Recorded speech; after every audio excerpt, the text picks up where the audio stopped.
Review చేయండి. ఇది పిల్లలాట కాదు. ఏదో పొలిటికల్ స్పీచ్ ఇచ్చి కేసీఆర్ ను 2 మాటలు అనిపోయితే సమస్యలు సాల్వ్ కావు. బీసీ హాస్టల్లో 2 ఆడపిల్లలు చనిపోయినారు, భవ్య, వైష్ణవి. వాళ్ళిద్దరికి న్యాయం చేయాలి. కనీసం ఇన్వెస్టిగేషన్ చేయాలంటే చేతగానటువంటి ముఖ్యమంత్రి రేవంత్ రెడ్డి గారు ఇవాళ 2 బిడ్డల ఆడపిల్లల తల్లిదండ్రులు వచ్చి ధర్నా చౌక్ దగ్గర ధర్నా చేస్తా ఉంటే వాళ్ళని ధర్నా చేయనీయకుండా అరాచకంగా పోలీసులు తీసుకుపోయి అరెస్ట్ చేసిండ్రు. కేసీఆర్ గారి పాలనలో ధర్నా చౌక్ లేదు, అవసరం రానియలేదు. ఎవరొచ్చినా కూడా మేము మాట్లాడినాం, ఎవరొచ్చినా సమస్య పరిష్కారం చేసినాం. పారిపోలే మేము వెను చూపించి. జరుగుతాయి సమస్యలు ప్రజా జీవితంలో, నిలబడాలే. నిజంగా పరిష్కరించినప్పుడే ప్రభుత్వం అయితే తప్పితే విమర్శ చేసే ప్రభుత్వం కాదు. నిన్న ఉద్యోగాలు ఇచ్చే దాంట్లో కూడా మొత్తం స్పీచ్ అంతా పొలిటికల్ స్పీచే. కేసీఆర్ ఇచ్చిన ఉద్యోగాలకు ఈయన నియామక పత్రాలు ఇచ్చి పొలిటికల్ స్పీచ్లు ఇష్టం వచ్చినట్టు మాట్లాడు. పర్వాలేదు, పాలిటిక్స్ చేసుకోండి. ముంగట పార్లమెంట్ ఎలక్షన్లు ఉన్నాయి, మాకు తెలుసు. కానీ చిన్న పిల్లల జీవితాలతో దయచేసి ఆడుకోవద్దు. ఎస్సీ వెల్ఫేర్ హాస్టల్లో భువనగిరిలో 2 ఆడపిల్లలు అనుమానాస్పద పరిస్థితుల్లో చనిపోయినారు. ఇంతవరకు కుయ్యి లేదు, కుటుక్కు లేదు, సప్పుడు లేదు ప్రభుత్వం నుంచి. ఏం జరిగిందో తెలియదు, ఆ కేసు ఏమైతుందో తెలియదు. ఆనాడు తెలంగాణ ఉద్యమంలో ఇన్ని చావులు చూసినామంటే మళ్ళా 3 నెలల్లో ఇన్ని చావులు చూడడం నిజంగా ఒక తల్లిగా, ఒక తెలంగాణ బిడ్డగా అత్యంత బాధాకరమైనటువంటి సన్నివేశం. ఇది సిగ్గుచేటు. పరిపాలన చేతగానటువంటి ప్రభుత్వం కేవలం విమర్శలకు మాత్రమే, ప్రతిపక్షాల మీద ఆడిపోసుకోవడానికి మాత్రమే ముఖ్యమంత్రి గారు ఉన్నట్టుగా చేస్తా ఉన్నారు. ఇవాళ ముఖ్యమంత్రి గారికి హెచ్చరిక చేస్తా ఉన్నాం. మీకేం పోయిందయ్యా? ఆ తల్లిదండ్రులు ధర్నా చౌక్ దగ్గర ఉండి కొంత 1 గంట సేపు వాళ్ళ బాధ ప్రపంచానికి పంచుకుంటే ఏం పోయింది మీకు? ఎందుకు వాళ్ళని అట్లా గొర్రెలెక్క ఈడ్చుకుపోయి అరెస్ట్ చేసిండ్రు? ఆ అధికారం మీకున్నదా? ఇదేనా ప్రజా తెలంగాణ? దీనికోసమేనా మీకు అధికారం మార్చింది? మార్పు కావాలి అంటే ఇదేనా మీరు చూపించే మార్పు? కనీసం చేత కదా రివ్యూ చేయడం. పరీక్షలు ఉన్నటువంటి సందర్భంలో మేము ఇవాళ నిజామాబాద్ జిల్లా కలెక్టర్ గారిని, జిల్లా సిపి గారితో నిన్న మాట్లాడడం జరిగింది.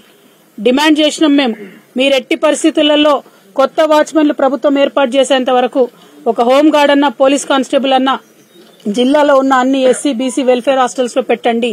పిల్లలు పరీక్షలు రాస్తున్నారు, ప్రెజర్ లో ఉంటారు, టెన్షన్ లో ఉంటారు, చిన్న చిన్న గొడవలు అయితే ఇవాళ 8 మంది పిల్లల జీవితం ఆగమైంది చిన్న గొడవకి.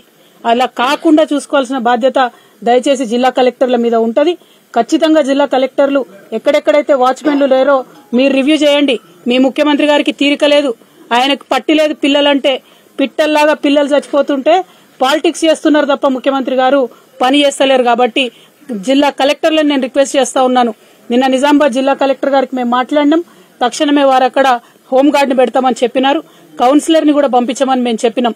అదేవిధంగా ఇప్పుడు మేము వెళ్ళొచ్చినటువంటి కుటుంబం మన చాలా పేద కుటుంబం, తండావాసులు, భూమి కూడా లేనటువంటి గిరిజన కుటుంబం. కాబట్టి స్పెషల్ కేసు కింద ఆ ఇంట్లో తల్లికి పెన్షన్ ఇవ్వవలసిందిగా మేము డిమాండ్ చేస్తా ఉన్నాం.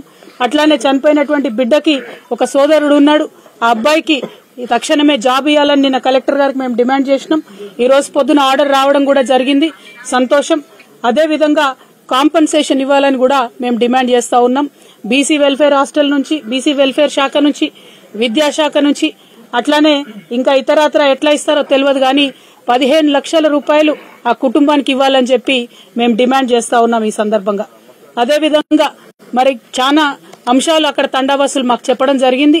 ఆ అంశాలన్నిటి పట్ల కూడా ప్రభుత్వం శ్రద్ధ పెట్టి తక్షణమే ఒక డబుల్ బెడ్రూమ్ ఇల్లు ఆ కుటుంబానికి మంజూరు చేయవలసిందిగా కూడా ఈ సందర్భంగా మేము డిమాండ్ చేస్తా ఉన్నాం. ఇవాళ నిజంగా తెలంగాణ సమాజానికి చాలా బాధగా నేను విజ్ఞప్తి చేస్తా ఉన్నా. ఒక్క 2-3 నెలలు ప్రభుత్వం ఫోకస్ చేస్తే ఈ పరీక్షల సమయంలో, ఈ టెన్షన్ సమయంలో పిల్లలకు ఇబ్బంది కాకుండా కాపాడుకోబడతాం. కాబట్టి దయచేసి ముఖ్యమంత్రి గారికి ఇదివరకు కూడా చెప్పినాం, ఇది రాజకీయాలకు చేయాల్సినటువంటి అంశం కాదు. చేతులు జోడించి విజ్ఞప్తి చేసినాం సూర్యాపేట పోయినప్పుడు, 2 ఆడపిల్లలు చనిపోయినప్పుడు. మళ్లీ విజ్ఞప్తి చేస్తా ఉన్నాం ముఖ్యమంత్రి గారు, మీకు ఇది పిల్లలు పిట్టల్లాగా చచ్చిపోతా ఉన్నారు, దయచేసి శ్రద్ధ పెట్టండి. మీకు విద్యాశాఖ మంత్రి లేడంటే బాధ్యత ముఖ్యమంత్రి గారిదే ఉంటది, తక్షణమే రివ్యూ చేయండి అని మరొకసారి డిమాండ్ చేస్తూ, ఈ విద్యార్థులందరినీ కూడా వారి భవిష్యత్తుని మరి పనంగా పెట్టి పేరెంట్స్ అందరు కూడా పంపించారు. కాబట్టి ఆ హాస్టల్స్ లో పరిస్థితులు తక్షణమే మంచిగా కావాలని చెప్పి కోరుకుంటూ, దానికి మా ప్రజాప్రతినిధులు, ఇదివరకు మాజీ శాసనసభ్యులు అందరు కూడా సహకరిస్తారు.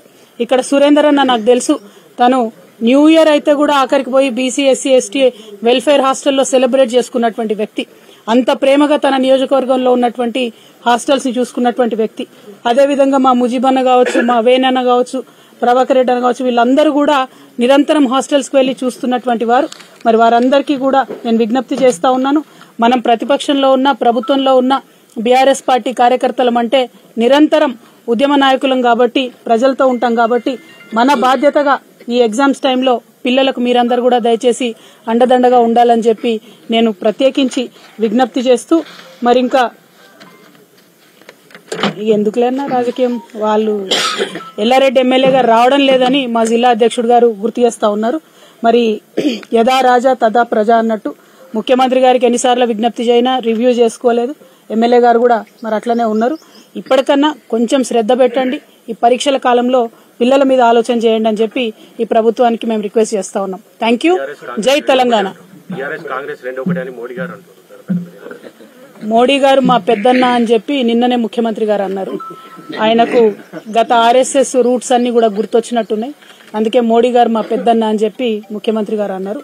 నిజంగా అనడానికి కనీసం కొంచెమన్నా బాధ ఉండాలి. ఎందుకంటే మొన్ననే బడ్జెట్ పెడితే ఒక్క రూపాయి ఇవ్వలేదండి బీజేపీ. ఒక్కటంటే ఒక్క రూపాయి కేంద్ర ప్రభుత్వం తెలంగాణకి ఇవ్వలేదు.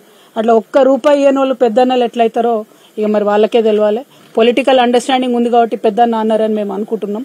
ఎందుకంటే ప్రతి చోట బీఆర్ఎస్ ను ఓడగొట్టాలి, ప్రాంతీయ పార్టీలను బొందబెట్టాలంటే బీజేపీ కాంగ్రెస్ ఒకటైతున్నటువంటి వైఖరి ఇక్కడే కాదు దేశవ్యాప్తంగా కూడా మనం చూస్తా ఉన్నాం. సో వాళ్ళ పొలిటికల్ అండర్స్టాండింగ్ కాబట్టి పెద్దన్న చిన్నన్న అనుకుంటా తిరుగుతున్నారు. వాళ్ళు ఎట్లన్నా తిరగండి, 2 సీట్లు ఎక్కువ గెలవండి, కానీ ప్రజలను విస్మరించకండి, ప్రజా సమస్యలను విస్మరించకండి అని మాత్రమే మేము కోరుతా ఉన్నాం. టీఆర్ఎస్ ప్రభుత్వం మైనారిటీలను విస్మరించింది, పట్టించుకోలేదు వాళ్ళనేది కాంగ్రెస్ ఆరోపణ. కామారెడ్డిలో షబ్బీర్ అలీ గారు అని పెద్ద నాయకులు ఉంటారండి. వారు కూడా ఇవాళ కేసీఆర్ గారి మీద కూడా ఏదో స్టేట్మెంట్ ఇచ్చారు, నేను చూసిన. केसीआर साहब बहुत मीठे बातें करके माइनॉरिटियों को गुमराह करे बोल के उन्होंने स्टेटमेंट दिए. मैं शब्बीर भाई से यही पूछना चाह रही हूँ, शब्बीर भाई आप याद करिए, माइनॉरिटी डिक्लेरेशन करके आप दिए, उसमें क्या दिए शब्बीर भाई? माइनॉरिटियों के लिए अलग से 1.5 लाख शादी मुबारक देते, ऊपर से 1 तोला सोना देते बोल के बोले. आज तक किसी शादी में जाके कांग्रेस पार्टी की तरफ से एक भी चेक दिए क्या? 1 तोला सोना किसी को दिए क्या? माइनॉरिटी डिक्लेरेशन में जितने भी इश्यूज बोले, इमामों को मौजनों को तनख्वाह देते बोले, बढ़ाते बोले, बच्चों को सेपरेट स्कॉलरशिप देते बोले, 4000 करोड़ बजट में रखते बोले, कितना रखे है ना? 2000 करोड़ भी पूरा नहीं रखे. और शब्बीर भाई उल्टा आज भी केसीआर साहब के ऊपर रो रहे. मैं बोल रही हूँ ना साहब, इनको हजम नहीं हो रही है चीज की, सरकार में आए कैसे? अभी तक वो खुद हैरान है कि हम लोग सरकार में हैं.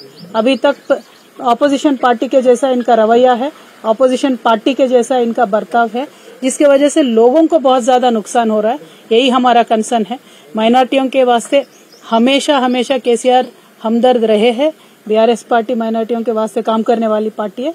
आगे चल के भी हमारा रवैया वैसे ही रहेगा. Thank you. What is it? Congress government trying to implement the LRS. Well, అంతకుముందు ఎల్ఆర్ఎస్ ఇంప్లిమెంట్ చేస్తాము అని చెప్తే కోర్టుకు పోయి మరి ఆపినటువంటి నాయకులు కాంగ్రెస్ పార్టీ నాయకులు. ఆనాడు ఏమన్నారు? నో ఎల్ఆర్ఎస్ నో బీఆర్ఎస్ అన్నారు. ఇవాళ మేము చెప్తా ఉన్నాము, ఎల్ఆర్ఎస్ కి మీరు 0 అంటే డబ్బులు తీసుకోకుండా ల్యాండ్ రెగ్యులరైజేషన్ స్కీమ్ వేల సంఖ్యలో ఏవైతే అప్లికేషన్స్ ఉన్నాయో వాళ్ళకి తక్షణమే ప్రజా సౌకర్యార్థం ఎల్ఆర్ఎస్ ఇంప్లిమెంట్ చేయాలని చెప్పి మేము డిమాండ్ చేస్తా ఉన్నాం. మా గౌరవ పార్టీ అధ్యక్షులు నిన్న పిలిపించారు. రేపు బీఆర్ఎస్ పార్టీ నుంచి అన్ని మున్సిపాలిటీలలో కూడా రాష్ట్ర వ్యాప్తంగా ధర్నా చేయబోతా ఉన్నాం. కామారెడ్డిలో ఉన్న మన 3 మున్సిపాలిటీస్ కలుపుకుంటే కామారెడ్డి జిల్లాలో మనకు 21,000 అప్లికేషన్లు ఎల్ఆర్ఎస్ కోసం పెండింగ్ లో ఉన్నాయి. ఆ 21,000 అప్లికేషన్స్ కూడా తక్షణమే పరిష్కరించాలని, అసలు 1 రూపాయి కూడా ప్రజల దగ్గర తీసుకోకుండా పరిష్కరించాలని మేము ఈ ప్రభుత్వాన్ని డిమాండ్ చేస్తా ఉన్నాం.